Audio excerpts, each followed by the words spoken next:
El tema que estamos viendo la semana pasada, decíamos que por qué la Torá tiene carácter de ley. Y estamos argumentando por qué la escritura, cuando yo hablo de la Torá, hermanos, estoy hablando de la escritura, desde lo que está entre Génesis y Apocalipsis. Toda ella es la Torá nuestra. La Torá que tenía Moisés en la mano eran los primeros 5, los que llegó a tener Moisés en la mano. Esa era la Torá que tenía él. Pero a medida que las generaciones avanzaron, el Eterno dio más revelación y la Torá se hizo más amplia, ¿verdad? La Torá que tenía, por ejemplo, los apóstoles, incluía todos los escritos del antiguo pacto, del Antiguo Testamento, todas las revelaciones dadas por el Eterno a sus siervos en el Antiguo Pacto. Y entonces la Torá que tenían los apóstoles en la mano era más amplio, era mucho más amplia, más extensa. Pero los apóstoles desarrollaron nuevos escritos, ¿verdad? Pablo desarrolló escritos nuevos, cartas, y todas esas cartas se añadieron a la Torá. ¿Por qué era necesario que se añadieran esos nuevos escritos a la Torá? Porque la Torá, que fue escrita específicamente para un pueblo que estaba viviendo en un territorio santo, siendo gobernado por reyes santos, ¿verdad? Ya no iba a ser así, sino por un tiempo.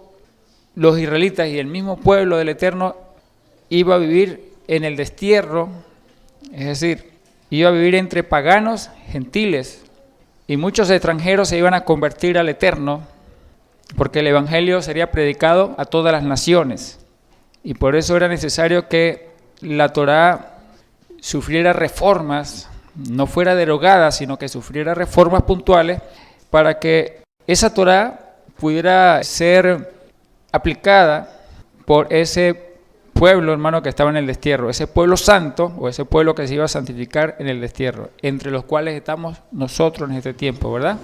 Y todos nuestros antepasados, generaciones pasadas, que han leído la Escritura y han aprendido lo que ella enseña. Pero la Torá nuestra hoy es mucho más amplia, más extensa que la Torá que tuvieron en dispensaciones anteriores, como decir en la dispensación de la ley. Entonces estábamos argumentando de por qué, hermano, la Sagrada Escritura o la Torá tiene carácter de ley. Y yo quiero, hermano, hablar de otros elementos más formales que están dentro de la Escritura y que la hacen a ella, hermano, digna de ser llamada una ley. Porque recuerde, hermano, que el Eterno es rey, gran rey, no cualquier rey y tampoco rey de cualquier reino, es un gran rey santo y que se rige por una ley muy justa, porque él es justo, y la Torá, hermano, la Escritura, es esa ley. Y la Torá, hermano, o la Escritura, como toda ley, tiene una estructura formal adentro. Incluso, hermano, vamos a ver que dentro de la Torá hay muchas leyes, no solamente una ley, sino muchas leyes. Dentro de ella hay muchas leyes. Vamos a verlo más adelante, cómo eso ocurre allí. Yo recuerdo, hermano, que en el pasado, cuando yo leía la Escritura, la leía como cuando alguien lee un libro, ¿no? Pero no entendía que ella era una ley y no la veía como una ley. Y fíjese que nuestros antepasados llamaban la Escritura el libro de la ley. El Eterno me dio una revelación, hermano, a través del sacerdocio de Esdras, y me dijo, para que tú veas la Escritura como una ley, usted necesita pedir una unción. Así, hermano, como hay unción profética, así como hay unción de guerra, así como hay unción pastoral, para ejercer un ministerio se necesita una unción distinta. Pero el Eterno me decía que para yo entender la Escritura como una ley, se necesitaba una unción especial que es la unción sacerdotal. Así es como se llama la unción sacerdotal. Yo recuerdo, hermano, que cuando el Eterno comenzó a colocar sobre mí la unción sacerdotal, comencé a ver la Escritura no como la veía antes. No la leía como la leía antes, no la entendía como la entendía antes, sino me daba cuenta que en la mayoría de sus escritos estaban ocultos o de alguna manera aparecían allí escritos mandamientos, preceptos que yo antes no los veía. Entonces el Eterno, hermano, cambió en mí mi mente, cambió mi visión y me permitió ver algo que estaba en el trasfondo de la Escritura. Usted sabe que dice la Escritura en el libro de Esdras, Esdras capítulo 7, versículo 10, ¿verdad? Porque Esdras había preparado su corazón para inquirir la ley de Adonai y para cumplirla y para enseñar en Israel sus estatutos y decretos. Esdras tenía la unción sacerdotal. Y como él tenía la unción sacerdotal, él sabía que dentro de la Escritura lo que iba a encontrar era ¿qué? Estatutos, decretos, preceptos. Esdras veía la Escritura como una ley que tenía estatutos, que tenía preceptos, que tenía mandamientos, que tenía juicios, sanciones.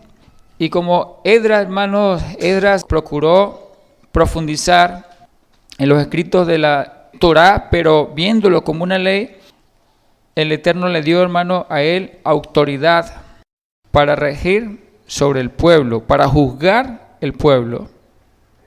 Entonces, el Eterno, hermano, en este tiempo está restaurando y va a restaurar un ministerio nuevo y una unción nueva.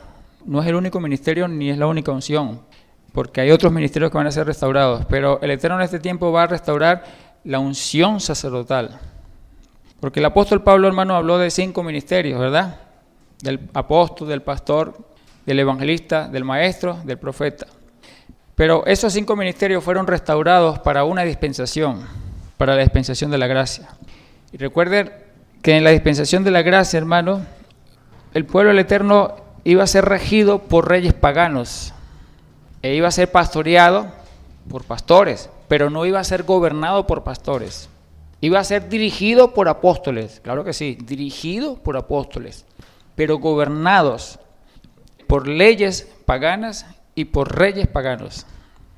Pero como el Eterno, hermano, en este tiempo nos está preparando para entrar a una nueva dispensación, porque la dispensación de la gracia es moribunda. Está en sus últimos años ya por perecer. Nosotros, hermano, somos una generación que está viendo o que va a ver el fin de la dispensación de la gracia y va a ver los inicios de una nueva dispensación. ¿Como quiénes? Los apóstoles, por ejemplo, ellos vivieron el fin de la dispensación de la ley y vivieron el inicio de la dispensación de la gracia. Ellos vivieron el tiempo de la transición. Y nosotros en este tiempo, hermano, así como ellos en el pasado, nosotros en este tiempo vamos a vivir esa transición, el fin de la dispensación de la gracia y el inicio de una nueva dispensación. Y hermano, cuando comienza una nueva dispensación, el Eterno hace reformas, el Eterno hace cambios. Y el Eterno en este tiempo, hermano, lo que nos está enseñando, nos está revelando, son cosas que son necesarias que entendamos, porque esa transición y esa nueva dispensación va a comenzar por el Táchira. Primero va a comenzar por el Táchira. La nueva dispensación comienza por el Táchira. Sigue por Venezuela, hacia Venezuela. Luego sigue hacia Sudamérica. Pero nosotros vamos a estrenar esa nueva dispensación. Nosotros vamos a estrenar, hermano, nuevas enseñanzas. Lógicamente, cuando hablo de nuevas enseñanzas, son enseñanzas que están escritas ¿dónde? En la Torá, que estaban suspendidas, fueron suspendidas temporalmente para el tiempo de la dispensación de la gracia. Pero en esta nueva dispensación que vamos a entrar, el Eterno va a restaurar escritos que estaban temporalmente suspendidos. Por ejemplo, ¿qué estaba suspendido? Estaba suspendido, hermano, todo lo que tenía que ver con el santuario. El Eterno en la dispensación de la gracia no levantó santuario, porque el santuario, es decir, el templo, fue destruido en el año 70 por el Imperio Romano y no fue levantado más. De tal manera que en la dispensación de la gracia, el pueblo no tuvo un santuario, es decir, el Eterno no estableció un santuario, una casa, un lugar santo en la tierra. Pero eso fue, hermano, para la dispensación de la gracia. ¿Por qué el Eterno quitó su santuario en la dispensación de la gracia? Porque todo el pueblo iba a estar en el destierro. Porque el Eterno estaba tratando con las naciones gentiles en el destierro, en distintas naciones. E Israel, hermano, se dispersó por las naciones. Entonces, ¿por qué va a comenzar una nueva dispensación, hermano? Porque el Eterno eligió una tierra para su pueblo, así como en el pasado el Eterno eligió a Israel para que su pueblo santo habitara en Israel y eligió a Judá como santuario, territorio donde iba a estar su santuario. Eligió a Jerusalén como ciudad santa donde iba a estar su casa. El Eterno en este tiempo eligió a Venezuela como Israel, eligió al Táchira como santuario, como Judá, eligió dentro del Táchira un lugar para establecer una nueva Jerusalén. Entonces estamos hablando de que, hermano, de que el Eterno va a restaurar cosas de las que no se hablaban en el tiempo de la expiación de la gracia, porque se hablaba como algo que había ocurrido. Pero nosotros en este tiempo vamos a hablar de esas cosas de una manera distinta, porque el Eterno va a restaurar, como les dije, un territorio santo, una tierra santa, una nación santa, que es Venezuela, su santuario, su casa en esta nación, en el Táchira específicamente. Pero como va a establecer su santuario, ¿qué pasa, hermano? Que el Eterno necesita restaurar dos pactos que estaban suspendidos durante la dispensación de la gracia. Durante la dispensación de la gracia, el Eterno suspendió el pacto que él hizo con David. Porque el pacto que hizo con David era ¿cuál? Que sus hijos iban a ser reyes siempre en Israel. Pero, como les dije yo a ustedes, hermano, durante la dispensación de la gracia, ese pueblo iba a ser gobernado siempre por reyes paganos. Entonces, ese pacto que el Eterno hizo con David fue suspendido durante todo el tiempo de la dispensación de la gracia. También durante la dispensación de la gracia, el pacto que el Eterno hizo con los levitas, para que sirvieran ellos los únicos, fueran los únicos que sirvieran ¿en qué? En sus lugares santos, en su santuario. También fue suspendido ese pacto durante el tiempo de la dispensación de la gracia. Porque incluso el varón que tenía un sacerdocio más elevado, de mayor altura, durante la dispensación de la gracia, fue el apóstol Pablo. Y el apóstol Pablo no era un levita. El apóstol Pablo era de la tribu de Benjamín. Y el Eterno hizo eso, hermano, para avergonzar la tribu de Leví. Porque durante la dispensación de la ley, ellos se apartaron. Y uno de los ejemplos, hermano, es lo que hizo Elí y los hijos de Elí. Y fíjense, hermano, que en los días de Elí, el Eterno, después de Elí, puso como sacerdote uno que no era del linaje de Leví. ¿A quién puso? A Samuel. Y Samuel no era levita. Samuel era hijo de un efrateo, de la tribu de Efraín. Lo que pasa es que Samuel, cuando fue consagrado por voto, él se convirtió en un levita, o sea, en un consagrado. Fue que su mamá lo consagró desde su vientre. Samuel fue como un levita por eso. Y por eso el Eterno le dio el privilegio de ministrar en el sacerdocio. Pero el linaje de Samuel no continuó, ¿no? Porque el sacerdocio se le entregó ¿a quién? A Sadoc y a sus hijos. Entonces, el pacto que el Eterno hizo con los levitas fue suspendido durante la dispensación de la gracia, pero ese pacto, hermano, el Eterno lo va a restaurar en este tiempo en Venezuela. Ya lo está restaurando. Lo que pasa es que hay muchos que no entienden esto, ni saben que esto está ocurriendo. El Eterno ya está restaurando el pacto que hizo con los levitas. Y por eso está despertando el corazón de los levitas, que están dispersos primeramente en el Táchira en Venezuela, porque este es el territorio por donde comienza la nueva dispensación.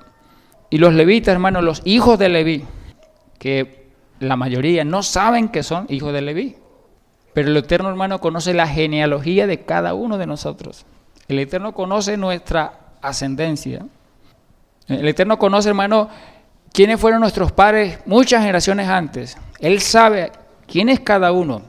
Y Él conoce los levitas que están en este tiempo en Venezuela.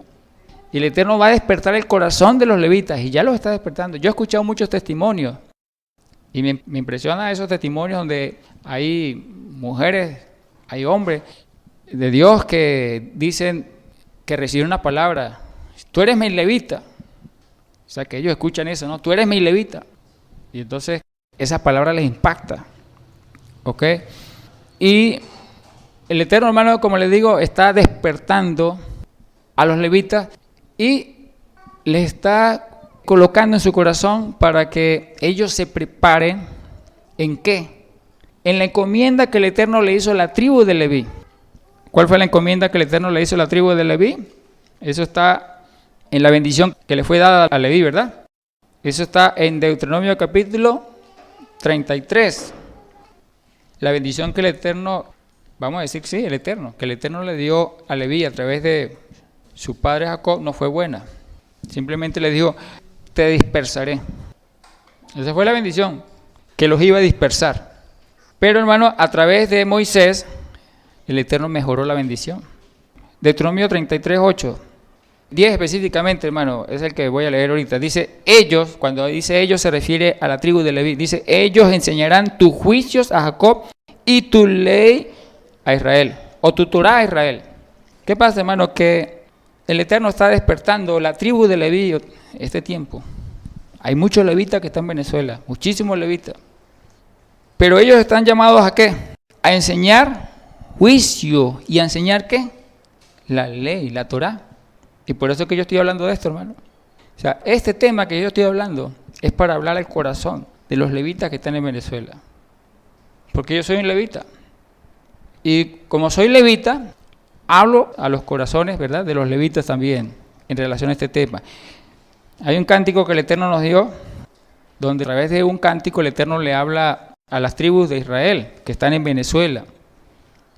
Y ese cántico recuerda las bendiciones, recuerda también los mandatos que el Eterno le dejó a cada tribu, y sobre todo las dos tribus más importantes, que son la tribu de Leví y la tribu de Judá.